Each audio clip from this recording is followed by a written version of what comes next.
कहानी है पुराने दौर की एक ऐसी सुरों की मलिका की जो हिंदुस्तानी क्लासिकल म्यूजिक की महारानी थी। मैं सितारों का तराना, मैं बहारों का फसाना लेके एक अंगड़ाई अपनी मीठी आवाज के जादू से उन्होंने न सिर्फ हिंदुस्तान बल्कि पूरी दुनिया को अपना दीवाना बना लिया। ये मेरा दिल यार का दीवाना। इस महान गायिका की आवाज में ऐसा जादू था कि जिसने एक बार भी उनके सुर और ताल को सुना वो बस उनका दीवाना हो गया। पिया तू अब तो आजा। उनकी गायकी में इतनी गहराई, इतनी मिठास थी कि सुनने वाले को लगता था जैसे सुरों की एक अलग ही दुनिया में खो गए हों।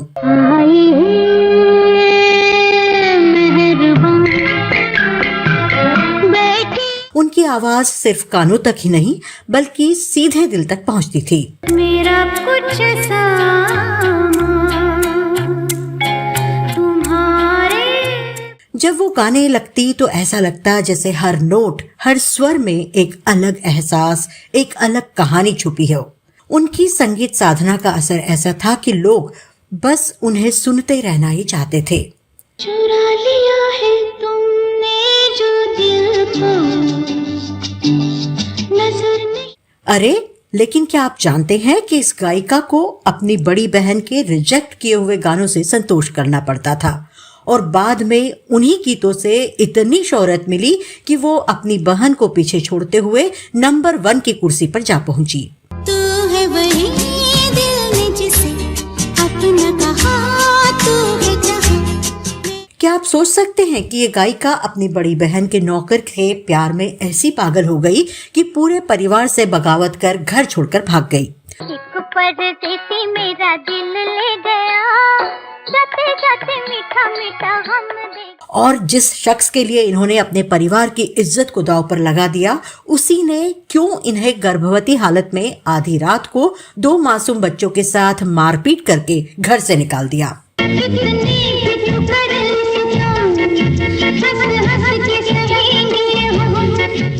और क्या आप यकीन करेंगे कि उन्हें जितनी शोहरत और कामयाबी हासिल हुई, उनकी निजी और पारिवारिक जिंदगी उतनी ही उतार चढ़ाव और विवादों से घिरी रही। इतना ही नहीं, उन्होंने अपने रवैये और बर्ताव से फिल्म इंडस्ट्री की कंट्रोवर्सी क्वीन का टैग भी अपने नाम कर लिया था। बच के रहना रे बाबा, बच के रहना रे, बच के रहना रे बाबा, कुछ पे नजर है।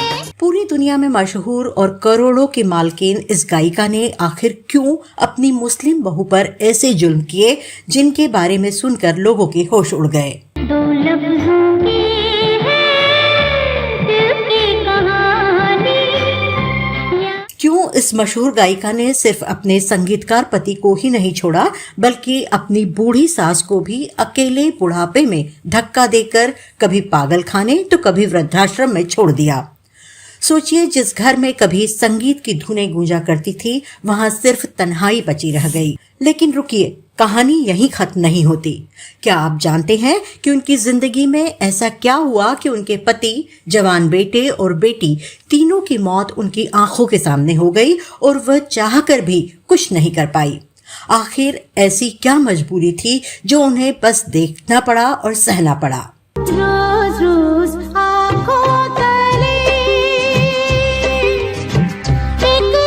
जिंदगी के सफर में सफलता हासिल करने के लिए इस मशहूर गायिका ने क्यों अपनाए हर तरीके, साम दाम दंड और भेद।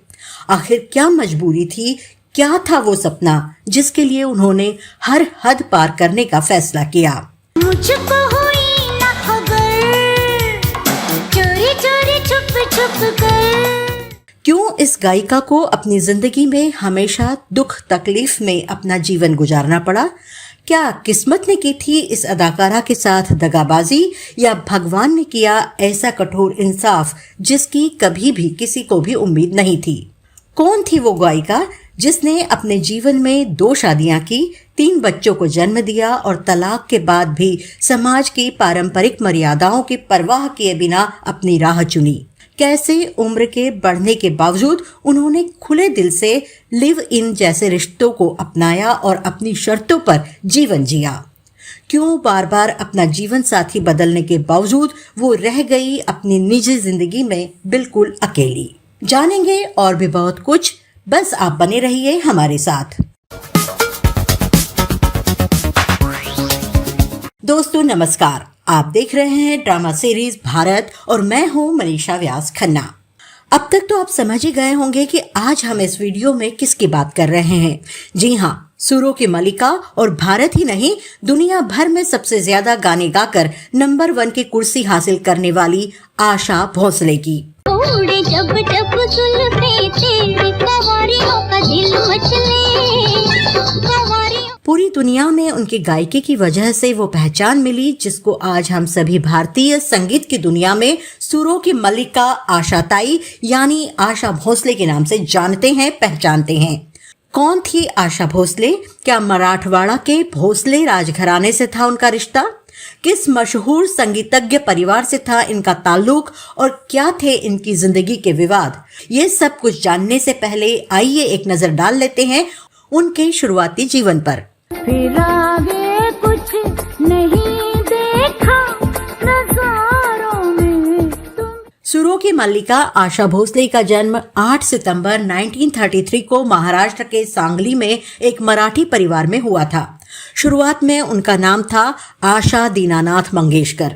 उनके पिता दीनानाथ मंगेशकर स्वयं एक मशहूर गायक, अभिनेता और थिएटर कंपनी के मालिक थे। ऐसे माहौल में पली बड़ी आशा को संगीत विरासत में मिला। उनके परिवार में उनकी बहनें लता मंगेशकर, उषा मंगेशकर और मीना मंगेशकर के साथ उनके भाई हृदयनाथ मंगेशकर भी थे। ये सभी भाई बहन बचपन से ही संगीत की साधना में जुटे रहते थे और रियाज करना उनके रोजमर्रा के जीवन का हिस्सा था। जब आशा सिर्फ 9 साल की थी तब उनके पिता का निधन हो गया। पिता के जाने के बाद घर में आर्थिक तंगी छा गई और घर की जिम्मेदारी बड़ी बहन लता मंगेशकर और खुद आशा पर आ गई।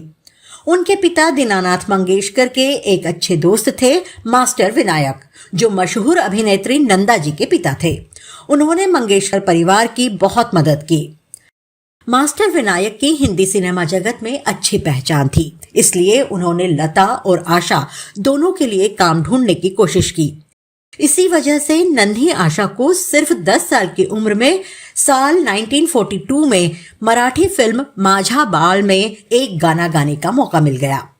हालांकि तब आशा को इस गाने से कोई खास फायदा नहीं हुआ था, लेकिन उनकी सिनेमा में एंट्री हो गई थी। समय बीतता गया और फिर आया साल 1947 जब आशा को पहली बार हिंदी फिल्म चुनरिया में गाने का मौका मिला।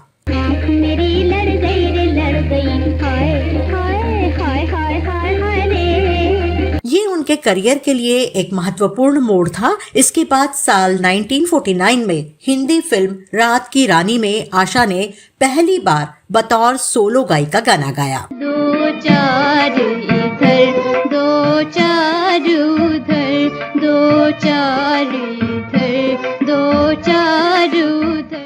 हालांकि उनकी बड़ी बहन लता मंगेशकर उस समय तक गाने की दुनिया में उनसे काफी आगे निकल चुकी थीं, लेकिन इसके बावजूद आशा और लता दोनों बहनें अपने पूरे परिवार को एक साथ जोड़कर रख रही थी और अपनी मेहनत तथा लगन से अपने परिवार की जरूरतों को पूरा करने में जुटी हुई थीं। समय तेजी से बीत रहा था। अब आशा 16 साल की हो चुकी थी और मंगेशकर परिवार की आर्थिक स्थिति में भी काफी सुधार हो गया था। उड़ाए लियो जाए, उड़ाए लियो जाए फुलवारी की ठंडी हवा। पूरा परिवार खुशहाल था, लेकिन शायद खुशियां इस परिवार के नसीब में ज्यादा दिन नहीं टिकने वाली थी। दरअसल आशा का दिल घर के ही एक नौकर यानी उनकी बड़ी बहन लता मंगेशकर के सेक्रेटरी गणपत राव भोसले पर आ गया था। ये मोहब्बत चोरी छिपे परवान चढ़ने लगी। मगर एक बड़ी बात ये थी कि गणपत राव आशा से करीब 17 साल बड़े थे। जब लता मंगेशकर को इस रिश्ते के बारे में पता चला तो वो चौंक गई। उन्होंने अपनी छोटी बहन को समझाने की बहुत कोशिश की, लेकिन प्यार में डूबी आशा को परिवार की कोई भी बात समझ नहीं आई। फिर एक दिन उसने वो कदम उठा लिया जो मंगेशकर परिवार के लिए किसी तूफान से कम नहीं था। घर में बढ़ते विरोध के बीच नाबालिग आशा ने एक बड़ा फैसला कर लिया। वो गणपत राव के साथ घर छोड़कर भाग गई और आखिरकार दोनों ने शादी कर ली। मेरे प्यारे सनम की है प्यारी गली वो, प्यारी गली वो, प्यारी गली हो। इस फैसले से लता जी बहुत दुखी हो गई और पूरे परिवार ने आशा से नाता तोड़ लिया। उधर आशा जी को लगा था कि शादी के बाद उनकी जिंदगी में सब ठीक हो जाएगा, खुशियां आएंगी, लेकिन शायद किस्मत को कुछ और ही मंजूर था। कुछ ही वक्त के बाद उनके पति गणपत राव का असली घिनौना चेहरा सबके सामने आ गया। वो समझ चुके थे कि आशा में जबरदस्त काबिलियत है, इसलिए वो उनकी कमाई पर कब्जा जमाना चाहते थे। वो चाहते थे कि आशा ज्यादा से ज्यादा फिल्मों में गाने गाए और हर एक पैसा उनके हाथ में सौंप दे। धीरे धीरे गणपत राव ने आशा का शोषण करना शुरू कर दिया। वो आशा की मर्जी के खिलाफ उनके कामकाज की देखरेख करने लगे। पैसों की भूख में उन्होंने आशा को दिन रात गाने के लिए मजबूर किया, उन्हें प्रताड़ित करने लगे। किस्मत की मारी आशा अपने पति की जबरदस्ती की वजह से दिन भर स्टूडियो दर स्टूडियो दौड़ती रहती। एक दिन में 5-6 गाने रिकॉर्ड करने लगी। इतनी मेहनत के बाद जब थक हार कर घर लौटती तो वहां भी चैन नहीं मिलता। घर के सारे काम, खाना बनाना सब उसी के जिम्मे था। अगर कभी देर हो जाती तो गणपत राव उस पर शक करने लगते।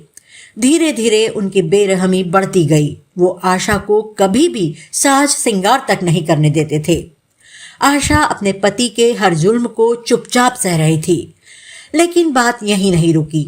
अब गणपत राव ने गाली गलौज और मारपीट भी शुरू कर दी। वो सब कुछ अकेले सह रही थी, किसी से कुछ कह भी नहीं सकती थी, क्योंकि उसने घर से भागकर शादी की थी। कहते हैं गणपत राव भी आशा को उनके किसी भी सगे संबंधी से बात तक नहीं करने देते थे। बेचारी आशा सब कुछ चुपचाप सहती रही। हमें छोड़ के न जाना, हमें छोड़ के न जाना, हुआ दिल का निशाना, देखो मौसम है सुहाना, दिल तोड़ के न जाना, हमें छोड़ के न जाना। दिल तोड़ने वाला दौर था, लेकिन फिर भी आशा ने 40 के दशक से 50 के दशक में खूब गीत गाए, पर अफसोस इन गीतों से उन्हें कोई बड़ा फायदा नहीं मिला। वजह यह थी कि उस जमाने में हिंदी सिनेमा में शमशाद बेगम, गीता दत्त और उनकी ही बड़ी बहन लता मंगेशकर का दबदबा था। हीरोइनों की आवाज बनने का मौका उन्हीं को मिलता था और हर म्यूजिक डायरेक्टर की पहली पसंद भी वही थी। ऐसे में भला आशा को कहां से बड़ा ब्रेक मिलता। तो हुआ ये कि आशा भोसले को वो गाने मिलने लगे जिन्हें बाकी टॉप की सिंगर्स ठुकरा देती थीं, या फिर बी ग्रेड और सी ग्रेड फिल्मों में गाने का मौका मिलता। लेकिन आशा ने कभी किसी गाने से इनकार नहीं किया। इसी मेहनत और जज्बे की वजह से उन्होंने 40 और 50 के दशक में 800 गाने गा डाले।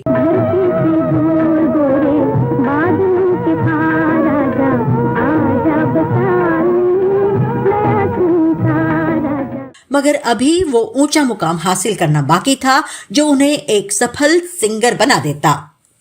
आशा हर तरफ से मुश्किलों से घिरी हुई थी, लेकिन ऐसे वक्त में उनकी जिंदगी में संगीतकार ओपी नैयर साहब की एंट्री हुई। नैयर साहब पहली बार आशा को अपनी फिल्म CID में गाने का मौका देने वाले थे। इस फिल्म के गाने जबरदस्त हिट हुए और आशा के आवाज को लोगों ने खूब पसंद किया।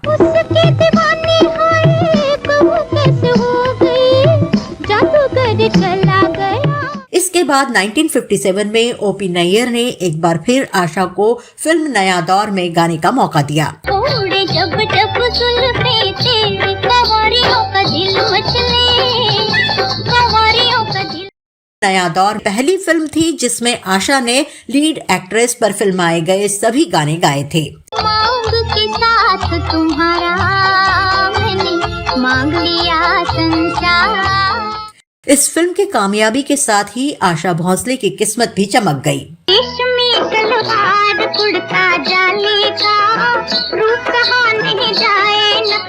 इस जबरदस्त सफलता के बाद आशा और ओपी नैयर की जोड़ी हिट म्यूजिक कंपोजर और सिंगर जोड़ी के तौर पर मशहूर हो गई। दोनों ने मिलकर हिंदी सिनेमा को एक से बढ़कर एक गाने दिए जो आज भी नई पीढ़ी उतने ही शौक से सुनती है।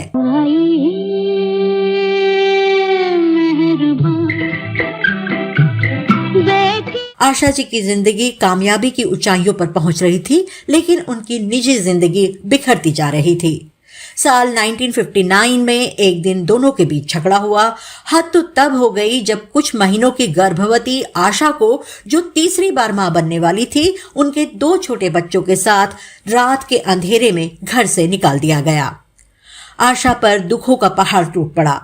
वो पूरी तरह असमंजस में थी, अब जाए तो जाए कहां, क्योंकि गणपत राव से शादी के लिए उन्होंने पहले ही अपने परिवार और रिश्तेदारों से नाता तोड़ लिया था।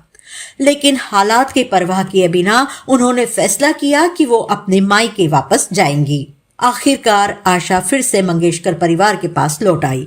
उनकी हालत देखकर सभी का दिल पसीज गया। भले ही परिवार उनसे नाराज था, लेकिन उनके साथ हुए इस बर्ताव को देखकर सबने उन्हें अपना लिया। आखिरकार साल 1960 में आशा का गणपत राव भोंसले से तलाक हो गया और उन्होंने एक नई जिंदगी की शुरुआत की। आशा अपने घर लौट आई थी, सब कुछ ठीक हो रहा था, लेकिन फिर से घर में बवाल मच गया। दरअसल तलाक के बाद आशा भोसले एक बार फिर ओपी नैयर के प्यार में पड़ गई थी और ये बात लता मंगेशकर को पता चल गई थी। अब दिक्कत ये थी कि ओपी नैयर पहले से शादीशुदा थे और 4 बच्चों के पिता थे, लेकिन वही इंसान थे जिन्होंने आशा को हिंदी सिनेमा में उनकी असली पहचान दिलाई थी। एक परदेसी मेरा दिल ले गया, जाते जाते मीठा मीठा हम। आशा और ओपी नैयर के बीच नजदीकियां इतनी बढ़ गई कि आशा उनके साथ लिव इन में रहने लगी। लता मंगेशकर इस फैसले से बेहद नाराज हो गई और उनकी नाराजगी ने बहनों के बीच दूरियां पैदा कर दी। आशा पहले भी प्यार में धोखा खा चुकी थी, लेकिन अब फिर से उसी रास्ते पर चल पड़ी थी। हुजूरे वाला जो हो इजाजत, तो हम ये सारे जहां। एक खास बात यह थी कि जिस गणपत राव भोसले से आशा जी को इतना तिरस्कार और प्रताड़ना मिली, उनका सरनेम उन्होंने हमेशा अपनाए रखा। हालांकि इंडस्ट्री में चर्चा थी कि गणपत राव भोसले महाराष्ट्र के मशहूर भोसले राज परिवार से ताल्लुक रखते थे, इसलिए आशा जी भी अपना सरनेम वही रखती थी। लेकिन ये कोरी अफवाह थी। दरअसल 2 कारणों से आशा जी ने अपना सरनेम नहीं बदला। पहली वजह यह रही कि जिन दिनों उन्हें कामयाबी मिलनी शुरू हुई, उस समय उनका तलाक नहीं हुआ था और इंडस्ट्री में वो आशा भोसले के तौर पर ही मशहूर हो गई थी। दूसरी वजह यह बताई जाती है कि आशा जी अपनी पहचान अपनी बड़ी बहन से अलग रखना चाहती थी। बहरहाल वजह जो भी रही हो, आशा भोसले और ओपी नैयर की जोड़ी फिल्म इंडस्ट्री में जबरदस्त कामयाबी के झंडे गाड़ रही थी। ये है रेशमी जुल्फों का अंधेरा न घबरा। उनका रिश्ता करीब 16 साल तक चला, जिसे समाज ठीक नहीं मानता था। दोनों ने कभी शादी नहीं की क्योंकि ओपी नैयर की पहली पत्नी ने उन्हें तलाक नहीं दिया था। हालांकि वो आशा जी के साथ अलग मकान में रहते थे। समय बदला, ओपी नैयर के बच्चे बड़े हुए और अब उन्हें समाज की परवाह होने लगी।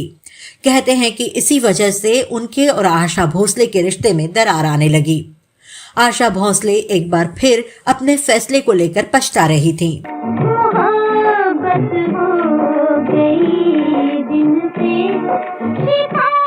उसी दौरान फिल्म इंडस्ट्री में रॉयल्टी का विवाद भी जोरों पर था। संगीतकार 2 गुटों में बंट चुके थे, एक लता मंगेशकर का, दूसरा मोहम्मद रफी का। हैरानी की बात यह थी कि आशा भोसले अपनी बहन लता के बजाय रफी के गुट में चली गई। इससे दोनों बहनों के बीच और भी दूरियां बढ़ गई। उधर एसडी बर्मन भी उस वक्त लता मंगेशकर से नाराज चल रहे थे, तो उन्होंने भी रफी वाले गुट का साथ दे दिया।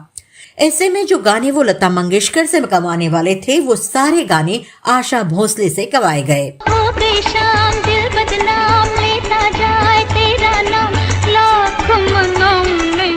इस पूरी गुटबाजी का सबसे ज्यादा फायदा सुमन कल्याणपुर और आशा भोसले को हुआ।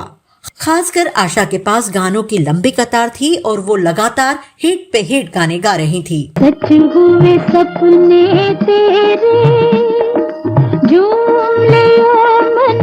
देखते ही देखते वो मजबूत और बेहद लोकप्रिय सिंगर बन गई। बात 1965 की है, जब एसडी बर्मन ने आशा जी को एक गाने की रिकॉर्डिंग के लिए बुलाया। इस रिकॉर्डिंग के लिए उन्होंने अपने बेटे आरडी बर्मन यानी पंचम को आशा के पास भेजा। वैसे आशा और पंचम पहले भी मिल चुके थे, लेकिन तब आशा ने उन्हें ज्यादा तवज्जो नहीं दी थी। लेकिन 1966 में जब आर.डी. बर्मन ने फिल्म तीसरी मंजिल के लिए आशा से गाने गवाए तो सारे गाने सुपरहिट हो गए।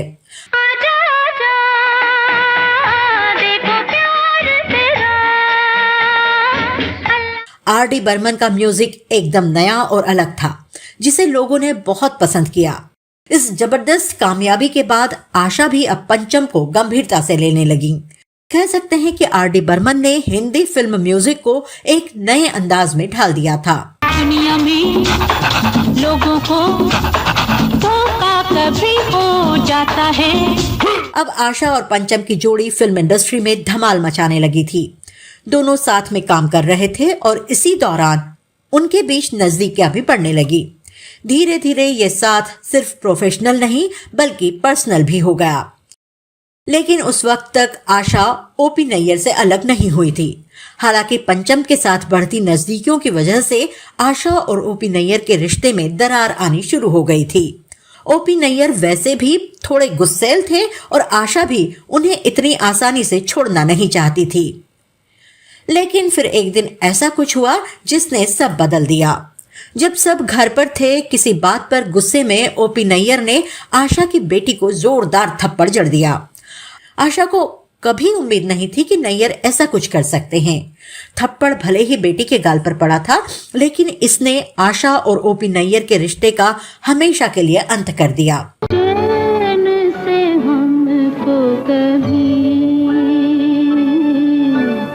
रिश्ता टूटने के बाद आशा और आर.डी. बर्मन अपने करियर में ऊंचाइयां छू रहे थे।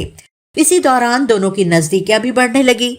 आर.डी. बर्मन तो दिल ही दिल में आशा से बेहद प्यार करने लगे थे, लेकिन कहने की हिम्मत नहीं जुटा पा रहे थे। तब उन्होंने एक अनोखा तरीका अपनाया। हर रोज गुमनाम नाम से आशा के घर गुलाब का गुलदस्ता भेजने लगे।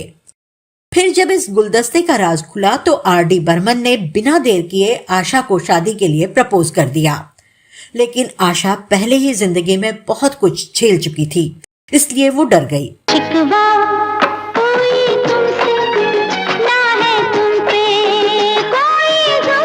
उधर आर.डी. बर्मन भी अड़ गए। शादी करूंगा तो बस आशा से, वरना नहीं करूंगा।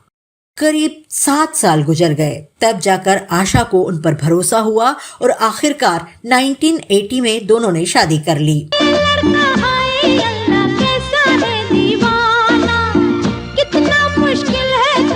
लेकिन आर.डी. बर्मन की माँ इस शादी से बिल्कुल खुश नहीं थी।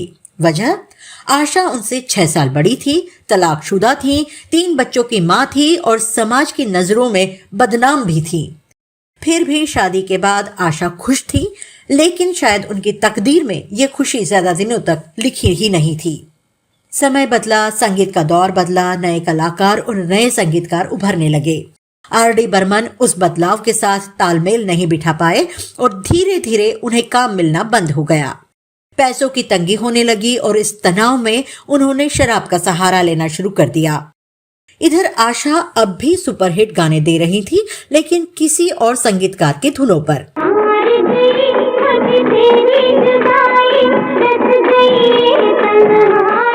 उधर आर.डी. बर्मन शराब के नशे में अपनी जिंदगी को बर्बाद कर रहे थे और उस दौर में आशा भोसले ने भी उनसे दूरी बना ली थी। फिर वो दिन भी आया जब 1993 में आर.डी. बर्मन को हार्ट अटैक आया और वो हमेशा के लिए इस दुनिया को छोड़कर चले गए। हालांकि आखिरी वक्त में आशा जी उनके ज्यादा करीब नहीं थी, लेकिन उनकी मौत ने उन्हें अंदर तक तोड़ दिया।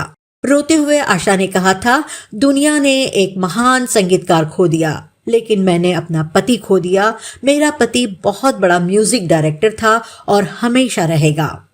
आर.डी. बर्मन के जाने के बाद आशा जी की जिंदगी एक बार फिर अकेलेपन में डूब गई। जग सुना दोनों की कोई संतान नहीं थी और बाद में ये भी पता चला कि बर्मन साहब ने अपनी संपत्ति किसी को भी वारिस के रूप में नामित नहीं किया था। इसके बाद लोग उनके रिश्ते पर सवाल उठाने लगे।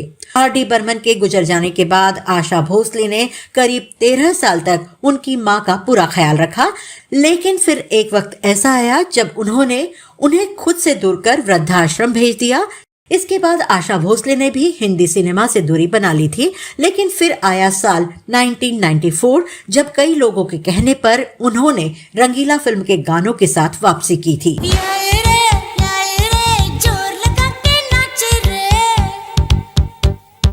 इस फिल्म के गाने सुपरहिट हुए और इसी के साथ हिंदी फिल्म इंडस्ट्री में उनकी धमाकेदार वापसी हुई।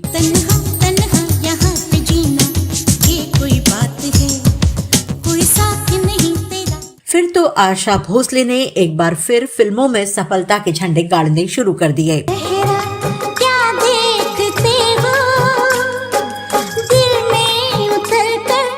साल 2000 में आशा भोसले को film fair life time achievement award और दादा साहेब फाल्के पुरस्कार से सम्मानित किया गया।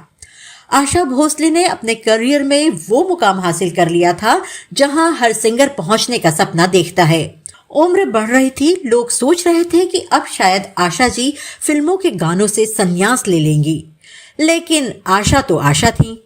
संगीत से उनका जो प्यार था वो खत्म होने का नाम ही नहीं ले रहा था, इसलिए वो लगातार सुपरहिट गाने गा रही थी। हम लाख छुपाए प्यार मगर दुनिया को पता चल जाएगा। जब जिंदगी को थोड़ा सुकून से जीने की कोशिश करती, तभी एक और दुख उनके दरवाजे पर दस्तक देता। 2012 उनके लिए सबसे बड़ा दर्द लेकर आया। उनकी बेटी वर्षा ने अपनी जिंदगी खत्म कर ली। बताया जाता है कि वर्षा मानसिक रूप से परेशान थी। उन्होंने अपनी मां का तलाक देखा था, मां से दूर रही। शादी और तलाक जैसी चीजों ने उन्हें अंदर ही अंदर तोड़ दिया था। लेकिन आशा जी की मुश्किलें यहीं खत्म नहीं हुई। उनके अपने लोग एक एक कर उनका साथ छोड़ते गए। वर्षा की मौत के 3 साल बाद उनके बड़े बेटे हेमंत का भी कैंसर से निधन हो गया। ऐसा लग रहा था जैसे जिंदगी ने दुख देने की ठान ही ली थी। बेटे की मौत के बाद आशा जी विवादों में आ गई। कहा जाता है कि हेमंत की पहली शादी नाकाम रही थी, जिसके बाद उन्होंने दूसरी शादी एक मुस्लिम लड़की साजिदा से की थी। लेकिन आशा और साजिदा के रिश्ते कभी अच्छे नहीं रहे। कुछ सूत्रों के मुताबिक आशा जी अपनी बहू को पसंद नहीं करती थी और अक्सर उन्हें परेशान किया करती थी। बेटे की मौत के बाद तो बात इतनी बढ़ गई कि बहू को घर से निकाल दिया गया। साजिदा का कहना है कि 10 दिन के अंदर ही गुंडे भेजकर उन्हें घर से बाहर कर दिया गया। इस पूरे मामले को लेकर सोशल मीडिया पर आशा भोसले को भारी आलोचनाएं झेलनी पड़ी। अगर आशा भोसले की उपलब्धियों की बात करें तो इतना कुछ है कि एक वीडियो में सब समेटना मुश्किल हो जाएगा। लेकिन इन कामयाबियों के पीछे कुछ कड़वी सच्चाइयां भी छुपी हुई हैं। लोग कहते हैं कि इस मुकाम तक पहुंचने के लिए आशा भोसले ने अपनी को सिंगर्स के खिलाफ गहरी साजिशें रची। उन पर आरोप लगे कि उन्होंने सुमन कल्याणपुर, हेमलता, अनुराधा पौडवाल, शारदा राजन और अलका याग्निक जैसी गायिकाओं से गाने छीन लिए। ये भी कहा जाता है कि आशा भोसले ने नए संगीतकारों के साथ ग्रुप बनाकर उभरती हुई गायिकाओं को आगे नहीं बढ़ने दिया। यहाँ तक कि उनकी अपनी छोटी बहन उषा मंगेशकर को भी उनसे आगे नहीं जाने दिया। इतना ही नहीं, कहा जाता है कि आशा भोसले ने अपनी सफलता के लिए ओपी नैयर का इस्तेमाल किया और बाद में आर.डी. बर्मन के साथ भी कुछ ऐसा ही किया। उस दौर के अखबारों और मैगजीन्स में भी इस तरह की खबरें छपी थी कि उन्होंने अपनी कामयाबी के लिए कई लोगों का सहारा लिया। कुछ लोग तो ये भी मानते हैं कि आशा भोसले लता मंगेशकर की कामयाबी से भी जलती थी और उनके साथ उनका रिश्ता हमेशा खट्टा मीठा रहा। फिल्म इंडस्ट्री में लता जी को सबसे कामयाब गायिका माना जाता था, लेकिन आशा जी ने अपने गाए सभी गानों को सूचीबद्ध करवाया और वो ऑफिशियली सबसे अधिक गीत गाने वाली गायिका बन गई। अब सवाल ये उठता है कि इन आरोपों में कितनी सच्चाई है और कितनी अफवाह। क्या सच में आशा भोसले ने संगीत की दुनिया में बने रहने के लिए हर तरह की राजनीति अपनाई या ये सिर्फ चर्चाएं हैं? इस पर आपकी क्या राय है, हमें कमेंट में जरूर बताइए। हालांकि पिछले कुछ वर्षों से आशाताई ने स्वास्थ्य कारणों से गाना छोड़ दिया था, लेकिन 12 अप्रैल 2026 को सुरों की इस साम्राज्ञी की आवाज हमेशा के लिए थम गई। 92 वर्ष की आयु में मुंबई के ब्रिज कैंडी अस्पताल में उनका निधन हो गया।